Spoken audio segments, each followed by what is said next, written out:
Hello friends, bright career coaching centre Billari Chak के इस YouTube channel में आप सभी का स्वागत है। मैं दीपक कुमार, फिजिक्स टीचर। आज के इस वीडियो सेशन का शुरुआत मैं एक कहानी से करने जा रहा हूं और वो कहानी डेडिकेट है वैसे स्टूडेंट को जो अभी तक ये समझते हैं कि लॉकडाउन में दिन भर सोना सही है, खाना सही है, हर काम घर पे बैठ के करना सही है, लेकिन पढ़ना सही नहीं है। मतलब पढ़ने का अभी समय नहीं आया है। मतलब पढ़ने का समय तब आएगा जब कोचिंग क्लासेस ओपन होंगी तब। चलिए, वो गलत सोच रहा है, सही इसका पता हमें एक कहानी से चलेगा। किसी गांव में एक साधु रहते थे। साधु के बारे में ऐसा कहा जाता था कि जब से उस महात्मा ने, उस साधु ने अपना होश संभाला, तब से वो अपने पूरे जीवन को भगवान के चरणों में सौंप दिए और भगवान के उद्देश्य को पूरा करने के लिए ही उनका जीवन समर्पित रहा। उन्हीं के उद्देश्य को पूरा करने के लिए वो अपना टोटल काम किया करते थे और इस कारण से अगल बगल के इलाके के सारे व्यक्तियों का उन महात्मा के प्रति खूब कूट कर आस्था भरी हुई थी। लोग मतलब खूब सम्मानित करते थे, खूब मानते थे, खूब उनके ऊपर विश्वास करते थे। एक बार हुआ क्या ना कि उस गांव में, उस इलाके में अचानक बाढ़ आ जाता है। बाढ़ आप समझते हैं, बाढ़ इस हद तक आ जाता है कि अचानक घरों में पानी घुसने लगती है। लोग अपने घर में छिप जाते हैं, घर में रहने लगते हैं।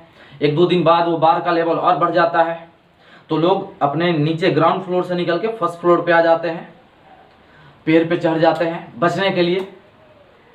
लेकिन बाढ़ रुकता नहीं है। बाढ़ का पानी धीरे धीरे और बढ़ता चला जाता है, फर्स्ट फ्लोर पे आ जाता है तो लोग फर्स्ट फ्लोर से निकल के सेकेंड फ्लोर पे चले जाते हैं। और तब राहत कार्य वहाँ शुरू किया जाता है। सरकार कुछ राहत कर्मियों को वहाँ भेजती है कि जाओ, जितने भी फंसे लोग हैं वहाँ पे सबको निकाल के लेके आओ, अपने ही लोग हैं, मानवता का हनन नहीं होना चाहिए। तो बहुत सारे कर्मी आते हैं, उस इलाके के सारे फंसे हुए लोगों को निकाल कर बाहर करते हैं। और इस राहत की क्रिया में साधु ने भी, उस संत ने भी खूब अपना योगदान दिया।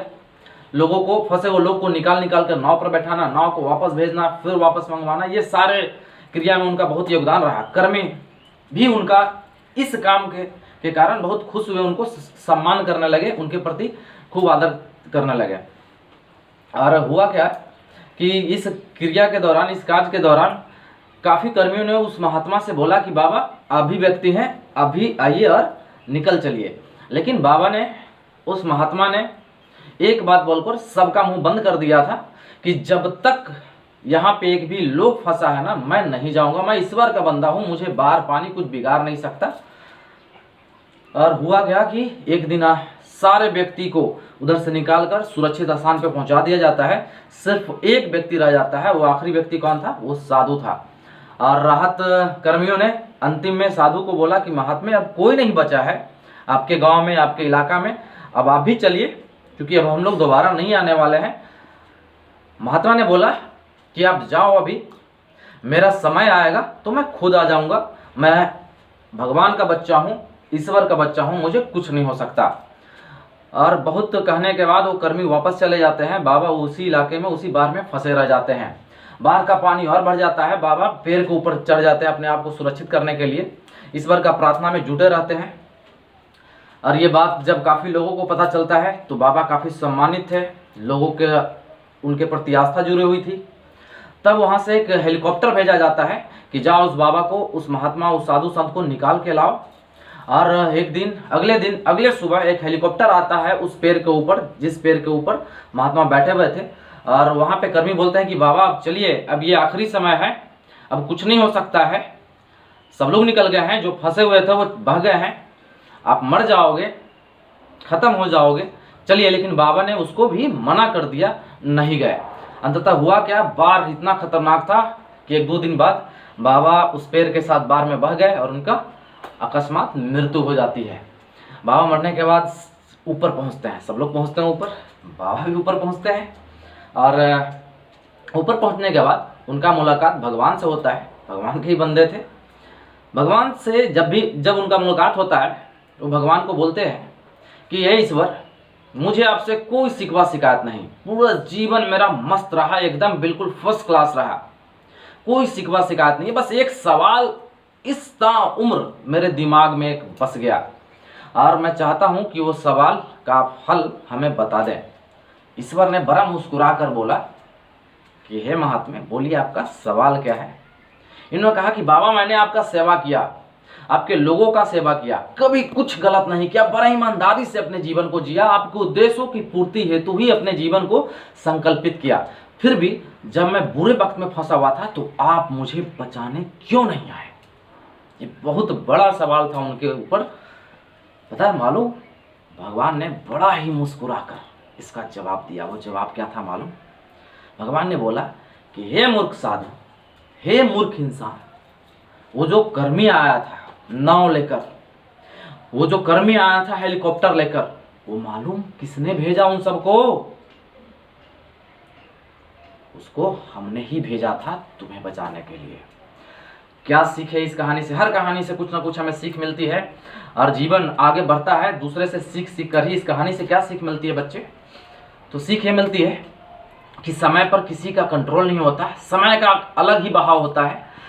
समय के बारे में ज़्यादा जानकारी बहुत लोगों के पास नहीं होती है, इसलिए समय पे भरोसा ना करके खुद पे भरोसा करें। समय क्या होगा, कैसा होगा, ये कोई नहीं जानता, इसलिए आप पहले से हर समय के लिए अपने आप को तैयार करें। यही हमारे जीवन का आगे बढ़ने का मूल मंत्र होता है। तो लॉकडाउन में घर पे पढ़ें, ये ना सोचें कि क्लास बंद है तो अभी पढ़ने का समय नहीं है। अपने आप को तैयार करते रहें बिल्कुल लड़ने के लिए।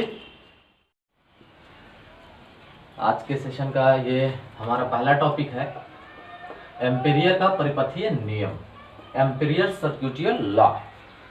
ये इसको समझने से पहले हमको एक चीज समझना होगा कि इसके नियम में एक शब्द आता है रेखीय समाकल। क्या है शब्द? रेखीय समाकल। समाकल का मतलब होता है इंटीग्रेशन। किसका इंटीग्रेशन? तो रेखीय समाकल, तो रेखा का, रेखीय का मतलब लीनियर इंटीग्रेशन। तो ये क्या होगा? डीएल। एल, बिकॉज एल क्या है? तो एल हमारा एक लेंथ होता है, किसी भी वायर का लेंथ है। तो रेखीय समाकल का मतलब होता है इंटीग्रेशन डीएल।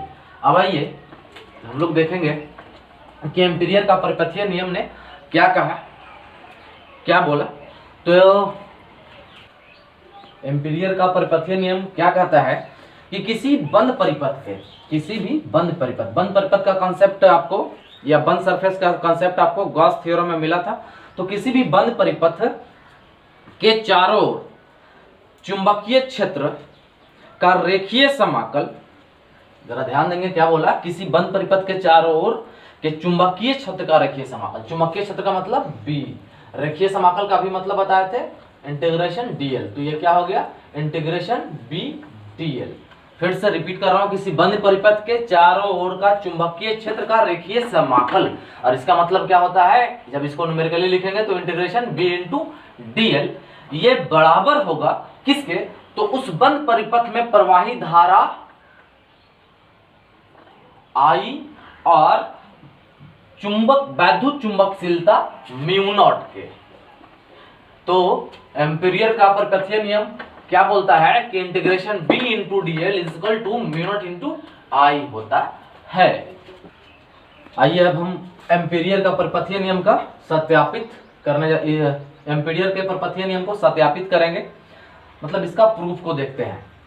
इसके लिए आइए हम लोगों ने एक अनंत लंबाई का, हम लोगों ने नहीं बल्कि एम्पिरियर ने ये चीज किया हुआ था कि एक अनंत लंबाई का एक तार लिया जिससे आई विद्युत धारा प्रवाहित उन्होंने करा दिया और एक बंद लूप में इसको रख दिया। इस कारण से इसके चुंबकीय क्षेत्र में चारों ओर संकेंद्रीय रूप में चुंबकीय बल रेखाएं उत्पन्न हो रही है। ये देख रहे हैं बिल्कुल, सबका केंद्र एक है जिसका नाम हमने क्या माना हुआ है? ओ माना हुआ है। और माना कि केंद्र से आर दूर, ए दूरी पर, सॉरी केंद्र से कितना दूरी पर? ए दूरी पर एक बिंदु P है जिसके बहुत ही कम लंबाई डीएल लंबाई के कारण इस पर कौन सा चुंबकीय क्षेत्र उत्पन्न हो रहा है? बी चुंबकीय क्षेत्र उत्पन्न हो रहा है। तो वायर-सावर्ट लॉ के, वायर-सावर्ट के हिसाब से क्या होगा? बी इज इक्वल टू, तो mu not upon 4 pi into 2i upon A मिलेगा। इसको हम लोग समीकरण 1 मान लेते हैं। ये आया कहां से? अगर ज्यादा टेंशन है तो आप हमें मैसेज कर सकते हैं, टेक्स्ट कर सकते हैं BRCC हैशटैग लॉकडाउन ग्रुप के ऊपर, जिसका व्हाट्सएप नंबर इस वीडियो के डिटेल्स में अवेलेबल है। थोड़ा सा समझाने का कोशिश करता हूँ। अभी अभी हम लोगों ने एम्पीरियल का परपेथी नियम में क्या प्रूफ देखा था कि B integration of B into D L is equal to mu not into I. B क्या है, कांस्टेंट है, बी को बाहर निकाल लेते हैं तो इंटीग्रेशन किसका, D L into mu not into I. ये बी इंटू डी एल का इंटीग्रेशन, ये डी एल है क्या हमारे पास, तो कम लेंथ, और ये वृत्ताकार रूप के लिए ये डी एल का इंटीग्रेशन का वैल्यू हमारे पास कितना आएगा, तो 2 पाई, अगर इसकी त्रिज्या r मान ले तो a बराबर mu not into I. B is equal to क्या लिख सकते हैं हम लोग, mu naught I upon 2 pi a। और इसको जब हम 2 से गुना कर ले, 2 से भाग कर लें तो क्या मिलेगा, म्यू नॉट इंटू 2 से मल्टीप्लाई किया और इसको 2 से डिवाइड किया तो 2 इंटू 2 पाई इंटू ए। अब देख रहे हैं क्या मिलेगा, म्यू नॉट बटा 2 2 जा 4 पाई, डेकोरेट कर लिया इसको, इंटू 2i अपॉन ए। तो हम कह सकते हैं यहाँ पे b equal to mu not upon 4 pi into 2i upon A. ये समीकरण 1 हो गया। और आगे हम लोग देखेंगे कि B का इस जो चुंबकीय क्षेत्र इसका दिशा क्या होगा, तो इस चुंबकीय बल रेखा के प्रत्येक बिंदु पर खींची गई स्पर्श रेखा ये क्या बताएगी, चुंबकीय क्षेत्र की दिशा बताएगी। मतलब ये स्पर्श रेखा, ऐसे ऐसे स्पर्श रेखा, टेंजेंट जब हम लोग ड्रॉ कर लेंगे तो यहाँ से इस बात से हमें क्या मिलता है कि तब थीटा इज इक्वल टू क्या मिलेगा हमको, 0 डिग्री मिल जाएगा। और तब यदि हम एक कंडीशन देखते हैं कि B vector dot D L vector हम लोग करेंगे तो क्या मिलेगा, B D L cos theta, और B vector dot B dot D L is equal to B D L cos 0 degree. Cos 0 degree का वैल्यू कितना होता है, 1 होता है। 1 से मल्टीप्लाई करेंगे तो क्या मिलेगा, डी एल बराबर बी डी एल। अब अगर बंद परिपथ का बात किया जाए, बंद परिपथ के लिए गॉस थ्योरम, बंद सरफेस का वहां पे हम लोग यूज किए थे। बंद परिपथ के लिए क्या होगा, तो आप सबको पता है कि ये हो जाएगा, तो क्या मिलेगा, तो B dot D L is equal to B D L. हम लोग देखेंगे बी का वैल्यू क्या है हमारे पास, तो समीकरण 1 से B का वैल्यू क्या है, तो mu not upon 4 pi into 2i upon A, फिर क्या बच गया है, dl। क्या होगा, म्यू नॉट अपॉन 4 पाई बाहर निकल जाएंगे बिकॉज ये नियत वैल्यू है। अंदर क्या होगा, 2i भी इसके लिए बाहर होगा, ये भी बाहर होगा, अंदर होगा dl mu not upon 4 pi into 2i upon a, dl क्या मिलेगा, 2 पाई a। ये dl का इंटीग्रेशन 2 पाई a कहाँ से आ गया, तो समझेंगे इसका कॉन्सेप्ट हम लोग फिजिक्स में एडिशन के लिए भी करते हैं। जब सारे छोटे छोटे dl dl dl dl dl को ऐड करेंगे तो इसको इंटीग्रेशन dl भी लिख सकते हैं। और वृत्त का सारा dl मिला के कितना होगा, तो सरकमफ्रेंस मतलब परिधि, परिधि कितना, 2 पाई r। r के जगह हम लोग यहाँ क्या वैल्यू ले रहे हैं, a, त्रिज्या क्या मान लिया, a मान लिया, तो यहाँ पे क्या आया है, a आया है। तो अब ये से कैंसिल, 2 2 जा 4, पाई से पाई कैंसिल आउट हो चुका होगा, 2 से 2, तो फाइनली हमको क्या मिलता है, integration of B D L is equal to mu not into I, जो कि किसने बताया था, एम्पीरियर का परपथीय नियम में ये चीज एम्पीरियर ने बताया था। और ये चीज को हम लोग क्या कर चुके हैं, सत्यापित कर चुके हैं। हमारा अगला टॉपिक है वैद्युत क्षेत्र और चुंबकीय क्षेत्र में संबंध। मतलब हम लोग को रिलेशन डेवलप करना है, relation between electric field and magnetic field. तो ये क्या होगा, कैसे डेवलप होगा, हमारा इक्वेशन कैसे डिराइव होगा, तो आइए देखते हैं। इस फिगर में कुछ एक्सिस को हमने दिखाया हुआ है, जिसके ओरिजिन पे एक आवेश Q को रख दिया और ये भी गति से x अक्ष की तरफ क्या है, गतिमान है। चलिए गति से पहले बात करते हैं। जैसे ही इस ओरिजिन पे Q रखेंगे ना, तो इसके इर्द गिर्द एक वैद्युत क्षेत्र क्रिएट होता है, और जब वैद्युत क्षेत्र क्रिएट होगा तो वहां पे एक वैद्युत बल भी क्रिएट होगा। तो वैद्युत क्षेत्र का संकेत को हमने E से दिखाया हुआ, वैद्युत बल को किस चीज से दिखाया हुआ है, Fe से। दोनों का दिशा सेम होगा। विशेष पहले चैप्टर में ये सब जानकारी आप लोगों ने लिया हुआ है। और ये इस आवेश के गतिमान स्थिति के कारण, आप जानते हैं वैद्युत धारा का चुंबकीय प्रभाव क्या था, कि जब आवेश गति में होता है तब उसके इर्द गिर्द एक चुंबकीय मैग्नेटिक इफेक्ट क्रिएट होती है। तो इस Q के गतिमान स्थिति में भी वेग से बढ़ने के कारण इसके इर्द गिर्द एक चुंबकीय क्षेत्र क्रिएट हो रहा है, जिसको हमने Z अक्ष पे दिखाया हुआ है। और चुंबकीय क्षेत्र होगा तो वहां पे चुंबकीय बल भी काम करेंगे। पिछले 1-2 वीडियो में आपने पढ़ा हुआ है, चुंबकीय बल को भी डिफाइन हमने किया था, जिसको हमने y डैश एक्सिस पे दिखाया। आइए ये क्रिया किस प्रकार से है, तो आपने ये भी पढ़ा हुआ है, चुंबकीय क्षेत्र ये दोनों एक दूसरे के कैसा होते हैं, परपेंडिकुलर होते हैं, बिल्कुल लंबवत होते हैं। ये फिगर कैसा होगा हमारा, उसको हम लोग क्लियर करते हैं बिल्कुल प्रैक्टिकली। ये हमारा फिगर का तरीका है, चारों एक्सिस एक दूसरे के क्या है, बिल्कुल पैरेलल है। आप देख रहे हैं यहाँ पे, इस पे हमने यहाँ पे ओरिजिन पे मूल बिंदु पे Q को रखा हुआ है, जिसके कारण ऊपर एक इलेक्ट्रिक फील्ड जनरेट हो रहा है, और उस फील्ड के कारण वहां पे एक इलेक्ट्रिक फोर्स क्रिएट है Fe, जिसका संकेत हमने डाला हुआ है।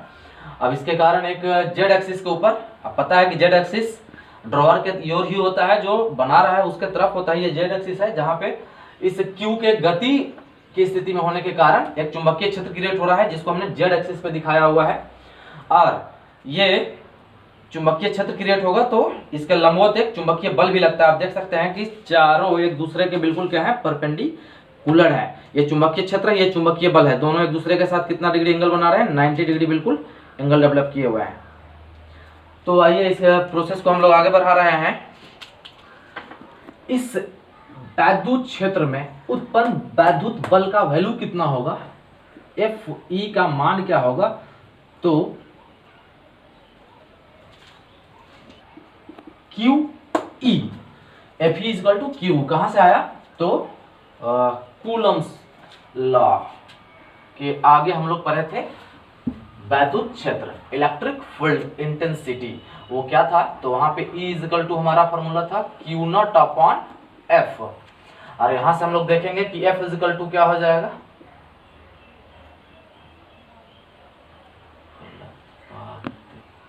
सॉरी ये फॉर्मूला नहीं था हमारे पास, था क्या, F अपॉन Q0।